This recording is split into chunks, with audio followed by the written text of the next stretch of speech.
John Tate, what's up, man? Chip Munn, how are you, sir? I Happy am Friday. doing great. Happy Friday to you. And of course, it's always a good Friday when we're joined by our good buddy, Scott Mitchell. Scott, what's up, man? Hey guys, good morning. How are you? So far, so good. I mean, we Yeah, got it's a day been, like we got yesterday, and then goes right into a Friday, and then right into a weekend. Absolutely. That sounds good. the only thing that might have been better is if yesterday had been a Friday and we could have ridden that right into the weekend. All So, weekend. I you will. know, Speaking of Fridays, I'll mention since we're recording this on Veterans Day, and just give a quick shout out and thanks to the veterans and the folks who are currently in the armed services. Let them know I appreciate what they've done for us. absolutely. Yeah, we Amen to definitely that. appreciate the freedoms that their service grants us. There are very few things that I regret. Actually, probably not true. There are probably lots of things that I regret as a young person, but as I have gotten older, one of the things that I do regret is having not served. So, I think it's an amazing thing that folks have done and are doing, and I'm like you, Scott, just incredibly grateful. Yep. So, Tate, let's jump in. So it's been a pretty wild few weeks in the market since the last time we got together. Lots of things have changed. So give us a little bit of a recap. What's happened over the last month? Well, so we had the midterm election came and went on November the 8th this week. We had a Fed meeting last week, which was one of the crazier, I don't know, Fed meetings to me. And I was listening to, I don't always listen to podcasts. When I do listen to podcasts, I listen to Coffee with Cool People. But when I don't listen to podcasts, I listen to a mixture of different music. But this morning coming into work, I was listening to the Grateful Dead and their song Unbroken Chain, which is a good one if you've ever heard of it. But one of the lyrics in there was, that reminded me of kind of what the past couple of weeks have been like. It's out on the mountain, it will drive you insane, listening to the winds howl.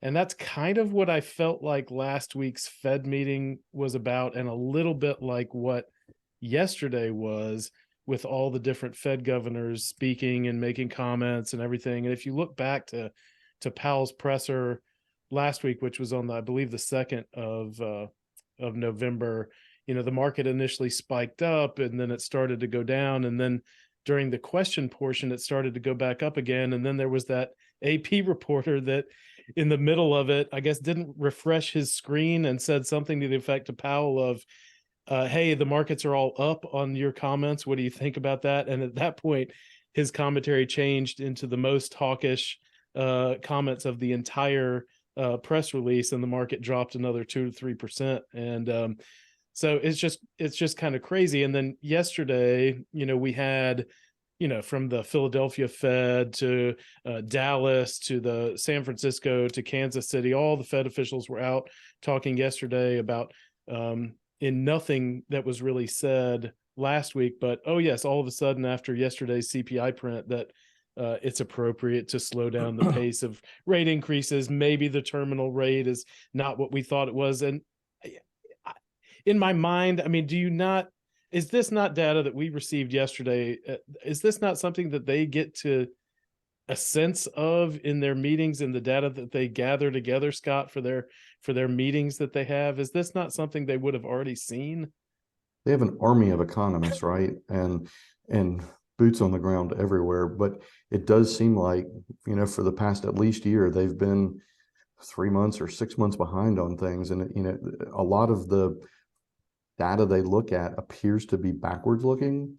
And when you look at the more kind of real time info, it's apparent that a lot of prices are coming down. And which would lead you to think that inflation will come down. So it's hard for me to imagine that they don't know all that, but it certainly looks like they're not incorporating any of it into their formulas.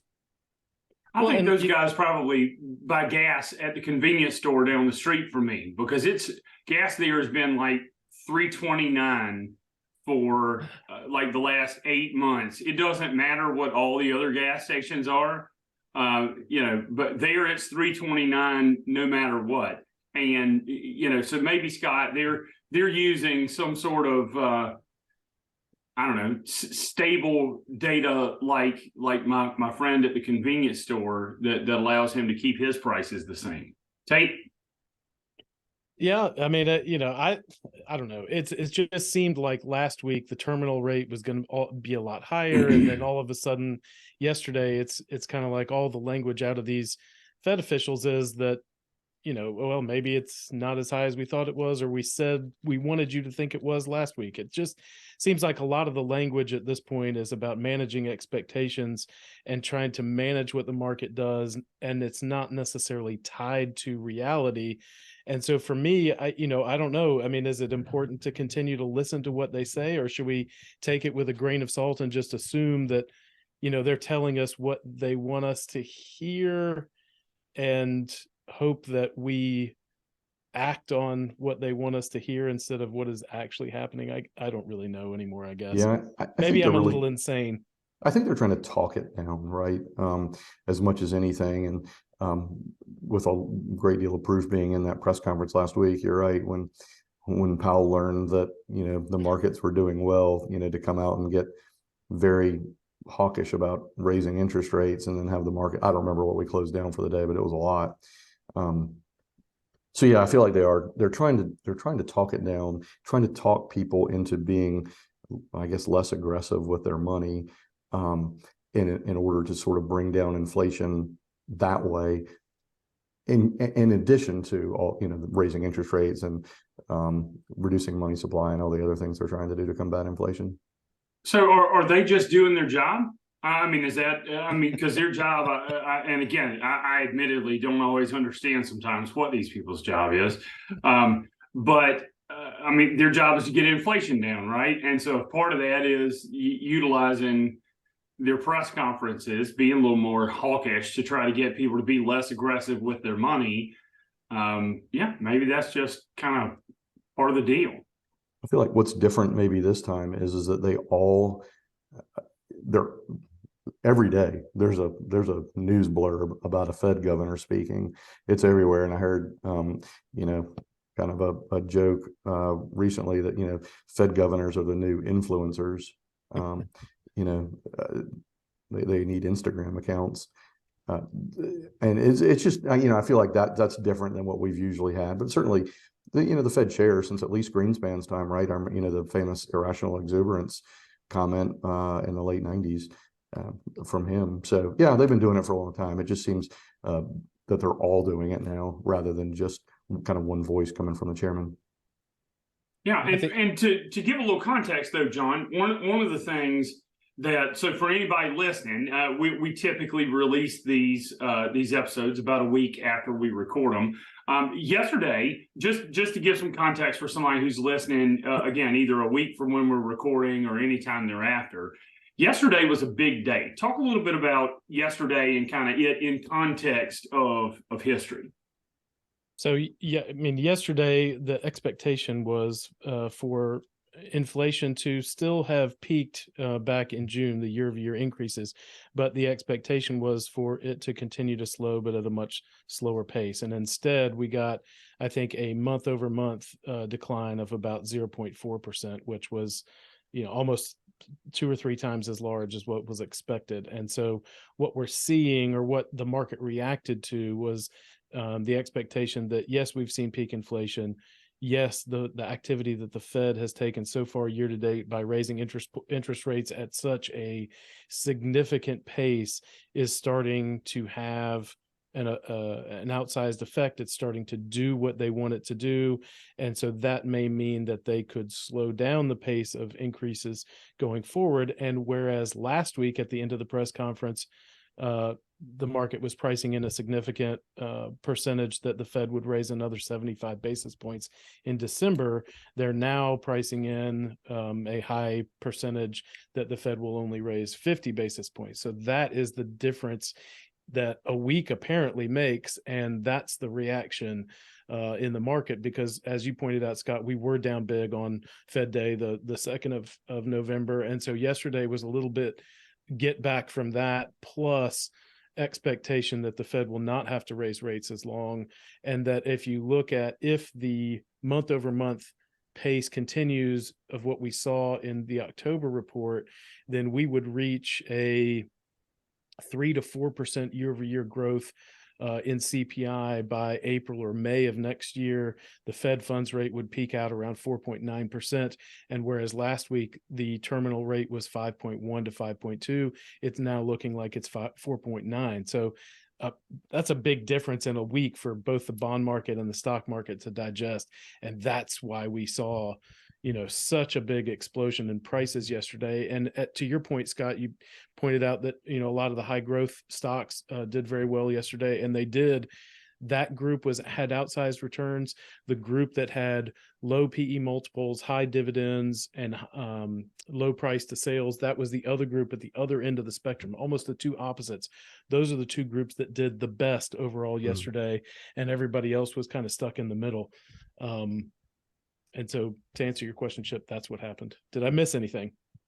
No, well, and looking at the market side of things, I mean, again, yesterday we were up, 5%. I mean, it's one of the top 15 best trading days since 1953.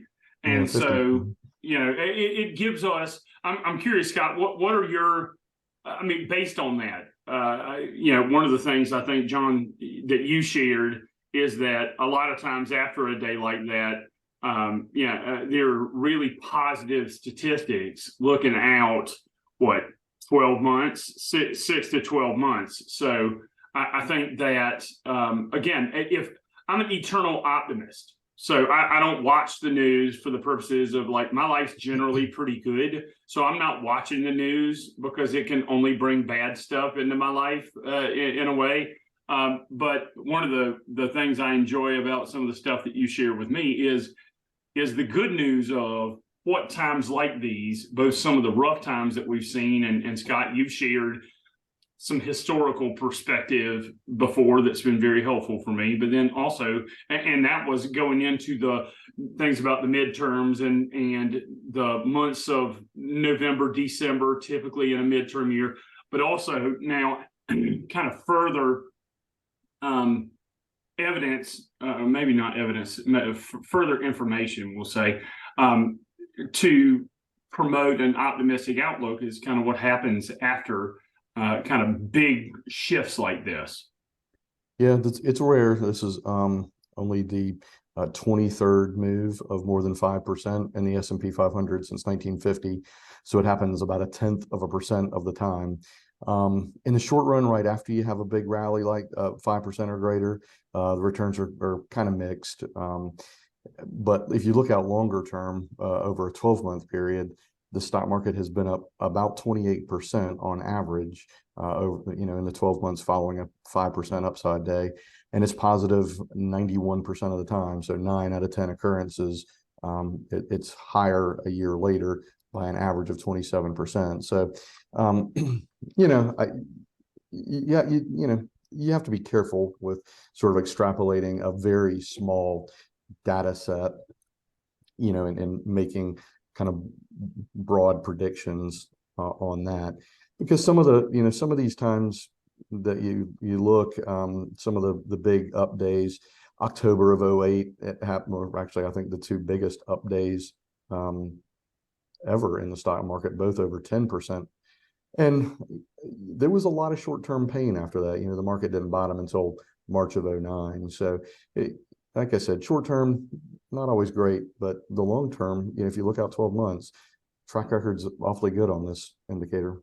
Well, and days like yesterday are the reason why we don't recommend market timing and getting in and getting out and going by feeling, because, and again, I'm not going to quote statistics because I don't have them in front of me, but there are plenty of statistics to show what happens when you miss the best days in the market. And even at current rates, right? If you'd missed yesterday at current CD rates or whatever, if you'd put the money in CDs day before yesterday, you'd have had to leave it there for a couple of years, I think, to make up for missing out on yesterday's return. So, I mean, it's just a good example, Tate, to me, of why we don't try to get all in or all out at any given time. You follow a strategy. Correct. And usually these type of data points, I mean, they're uplifting to read and to say, you know, this number of times we would expect positive returns. It's usually, I use them more as reasons to stay in rather than reasons to try to time things, get in and then get back out. And so you have things with you know, like what Scott just mentioned, and then you have, you know, seasonality for the S&P 500. And so this goes all the way back to 1928. And if you only own the S&P 500 from November to April, your cumulative gain since 1928 is roughly 5,000%. So it's a good time seasonally to be in the market, and that has a longer track record. November itself posts positive returns 70% of the time. So you take a data point like that, previously the 5% or more up days, combine it with some of these other, you know, longer term statistics, and it gives you a reason not only to stay invested, but to, you know, potentially just have a good, less anxious feeling about what's going on in the market and what your money is expected to do over the next couple of months. So you can just use these as maybe a point to not have to focus on what your money is doing as much in the background. I'll amplify that a little bit about, you know, staying invested longer and not trying to, you know, time short term. And probably a lot of us have heard, you know, the longer that you stay in, you know, the better your odds are. The stock market, as measured by the S&P 500, I mean, it's up 94% of all rolling 10-year periods, and it's even up 87% of all 5-year periods. So, you know, those are pretty good odds. But if you were to have a blended portfolio of about 60% stocks and 40% bonds, and this is a broad stock market, not just the S&P 500, and the broad bond market, over a 3-year period, you have a 93% historical chance of a positive return, and that blend has never had a negative 6-year return. So, you know, not to say it can't happen this time, but you know, you got to put the odds in your favor, and the odds are, you know,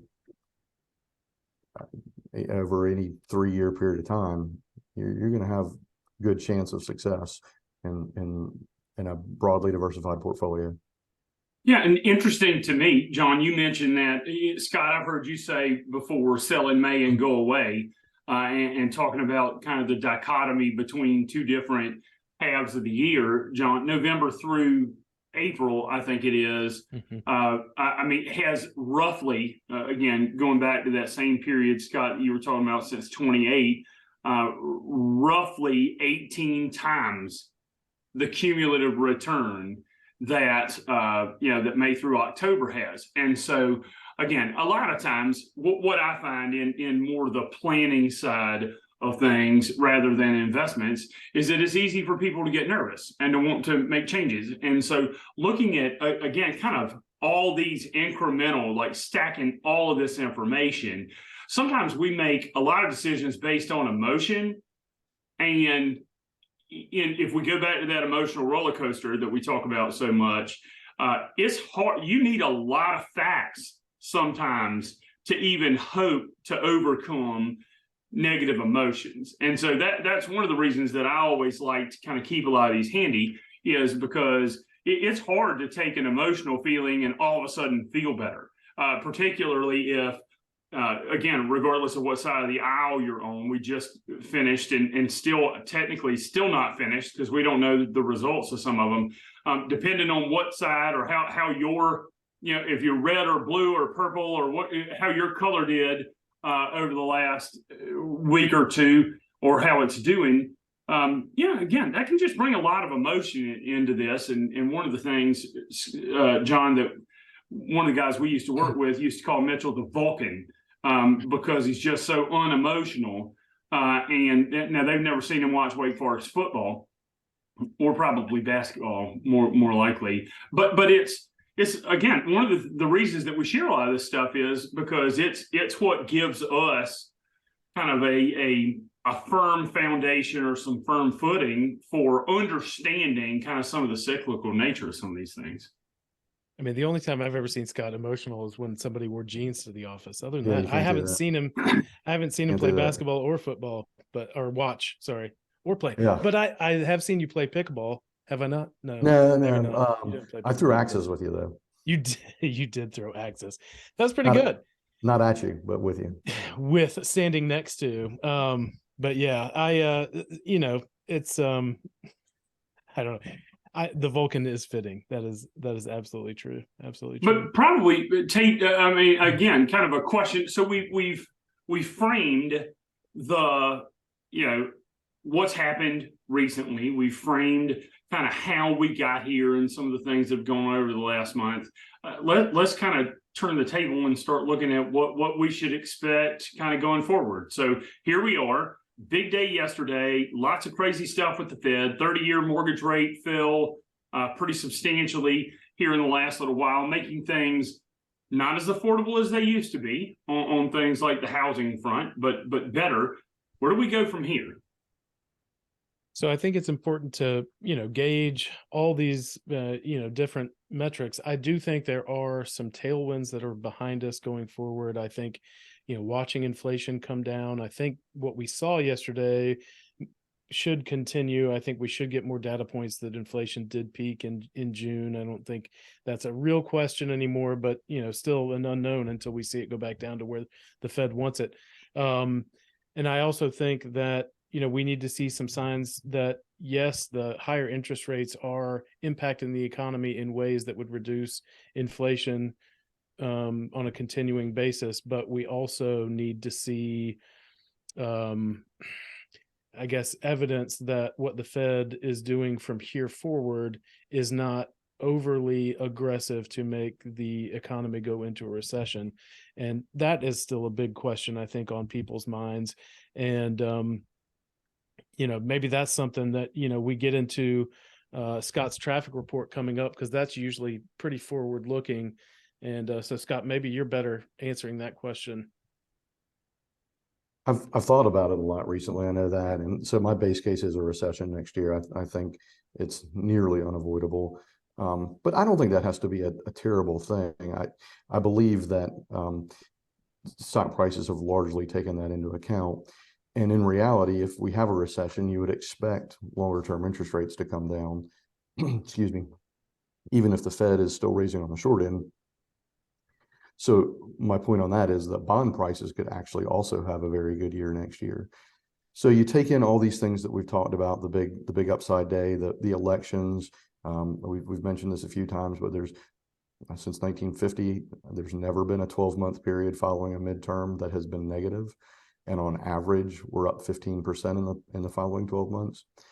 So you take all that in and kind of blend in my expectation for a recession. And I think that probably means we have higher stock prices over the next year. I doubt it's plus 27% or plus the 15% because the recession might put a lid on that. Bonds, though, could stand to have a really good year. I mean, they've had a miserable year this year. The bond index is down, I don't know, ballpark 15%. So there's a lot of room that bonds could make up next year. So I think maybe the 60-40 portfolio might be back next year, and you might get more of that return from bonds. So I would say I'm cautiously optimistic. You mentioned some tailwinds, and there are for sure, John, but there's some headwinds too. So I'm like I said, cautiously optimistic, and I think that given everything that has occurred recently with the market, there's a good chance that we're higher a year from now, but I'm not expecting a huge 15 or 20 or 30% rebound from this. That makes sense to me. And I think, when you talk about the year following the midterm election of, 27%, I think if you also look at the relationship between the normal S&P year and the post midterm election year, it's usually about a 2-to-1.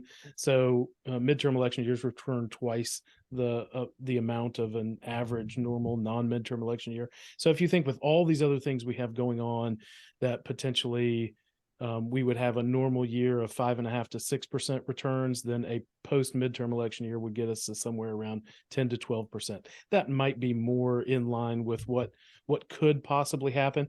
Obviously, it's these are all guesses. We're giving you our best guesses on this call today, but I think the important thing to point out about yesterday's rally and what we may see continue is in the Russell 3000. I mentioned that we saw the highest volatility names outperform, but we also saw the names that have stable earnings, a good stable amount of earnings growth, low PEs, low price to sales, low price to book.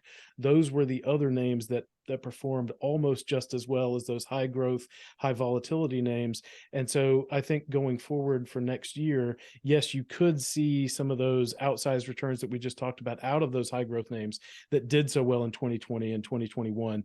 But I do think there is just as good of a chance to get those same kind of returns out of the companies that pay dividends, have less risk, lower volatility. And so if you can build a portfolio around that and potentially get the same kinds of returns, why would you not do that?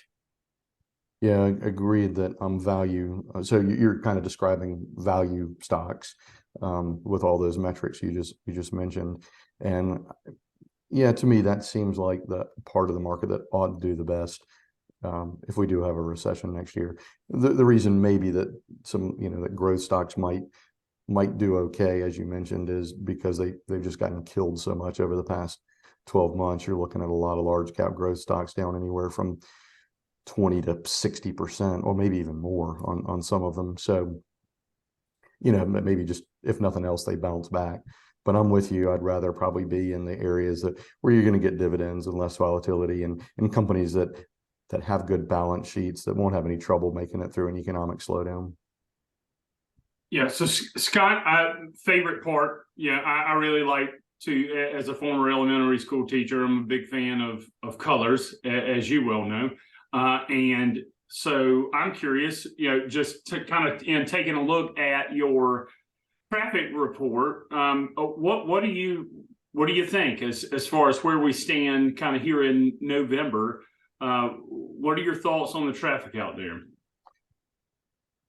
Well, this is the trickiest one that I can ever remember having to give, and I hate to not budge off the yellow, but I just, like I said, I think there's a lot of headwinds. Now, I do think in the short term, in the next 4 to 6 weeks, we've got a chance maybe to have a good rally through the end of the year. After that, again, I think the reality of a slowing economy will start to hit, and stock prices sort of moderate. So again, I'm going to go yellow, maybe short-term green, but intermediate term yellow. And then we'll see after that. Let's get through the reality of earnings expectations for companies coming down, the reality of a slowing economy. I think some of those things still may not have been reckoned with yet. Yeah, and I mean, we share this out of interest, right? Because a lot of people, again, want to have something to gauge their feelings on. I think that for all of us, particularly when folks have come up with orchestrated a comprehensive signature life plan, the long term is green, and I think that's again, we talk about these these shorter term things, but in reality, the vast majority of our clients aren't investing for the short term. But I do think it's nice. That's the first time, Scott, since we started the traffic report, that you've said the G word in any capacity. So, that's encouraging. And so, especially Tate, for the Vulcan to even whisper the G word is a positive sign. I think for our listeners, they'll notice that was the first short-term green that we've heard on this show ever. I don't think we've heard another one. In fairness, I think we started this back at the beginning of 2022. Am I right? Is that when we started doing this? So, yellow and red have been correct. Yeah, this is true. Yeah. This is absolutely true.